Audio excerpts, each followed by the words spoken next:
Ravens on Radio Row, and as you've seen with Trey Wingo, as he was giving grief to one of the greatest running backs in the history of football, Marshall said he had to come up and top Trey Wingo a little bit. So joining me now is legendary running back Marshall Faulk. And Marshall, thanks for being a part of it. It's just great to you to set aside. I know you're a very busy man. It was nice of you to just take 5 minutes, and you've got such a great charity that you're promoting. And just talk about a little bit about it right out of the gate, so people can know you're still a good guy off the field as you were on the field.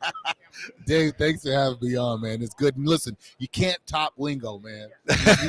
He's classic. Just great dude. I love his work. But I'm here with Drug Free World Foundation, and basically what we do is we give people information and education about the effects of drugs. And most people, when they hear that, they think immediately street drugs, but it's also prescription drugs. People abuse and they use, and they don't know where to go to get help. We have free courses, free information, and we tell people go to drugfreeworld.org and get the classes, take the classes, learn about the information.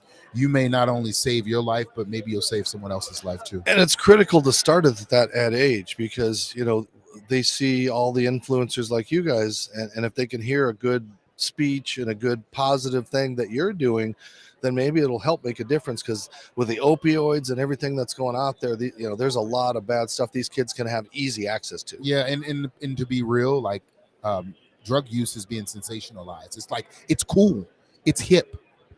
Like, oh, I'm hip if I use drugs.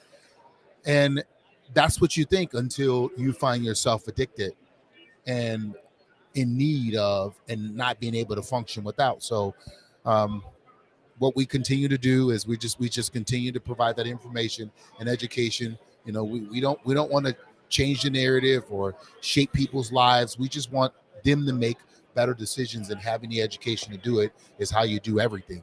That's such a great thing. One more time for that, your website, drugfreeworld.org. Again, Marshall Faulk doing such great things.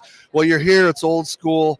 You've seen a lot of your friends, teammates, guys that tried to tackle you. And it's weird because a lot of these guys are promoting cannabis and all this other kind of stuff. And yet you're the exact polar opposite of what it's trying to do. But it's such a great culture here of veterans and people. I mean, is it still special to see all these guys, like that locker room? It is, man. This is like our one time of the year that we get. Well, for me, there's 2 times because I also get Hall of Fame, but this is you bragger. You're bragging. No, I know. Where's your coat? I did just drop that. Where's right? your coat? I know. That would be bragging if I wore the coat. But anyways, but yeah, you get to see guys that you normally don't see throughout the year, because we all go our own way and we do our own thing. But coming here, getting a chance to catch up, making sure that guys are okay, they're in a good place physically and mentally, is how we really like. It's serious. It's crazy how we used to catch up and it was like all fun, and now we catch up and we're really checking like, hey man, are you good? Everything okay? Like, things are going well in your life, and we're really concerned with each other's well-being. And speaking of well-being, disappointing that the league has taken its turn. And I don't want to put you on the spot, but we're seeing all these coaching positions go to a certain demographic. And I don't know why those opportunities aren't happening. What can the NFL do to get better? Yeah, you know what? I don't have the answer, and I'm not going to pretend that I do. But I know if it's just black coaches standing up, nothing will get done.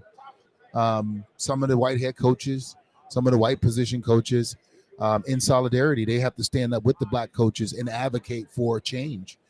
When change happens, change doesn't happen with one side. It takes a group of people collectively to get together and make the decision to affect change. And if it's going to change, we need the other coaches in the league to let the owners know that what is going on is not acceptable. It's just not. Amen. All right, you're a running back. You got to run. Prediction for the game? I'm going Rams 34. I'm going Rams 30-24. All right. The legendary Hall of Famer. Yes, he is, and he deserves it much well. Your body okay?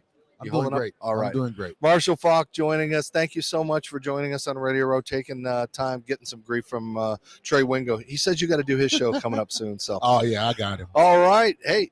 that's pretty cool. Him walking by and saying, let me do your show. Thank you, Marshall. Great person. Again, check out the website and make sure that you are making an impact, getting these kids education about a drug-free world and the truth about drugs. So Dave Stevens right here at Radio Row will continue to have, I don't know who's coming by next, but I do know Warren Moon should be stopping by in just a few minutes. Keep watching and supporting the Disability Channel and Ability Media and Q30 and all these amazing things that they're doing. Check out their websites.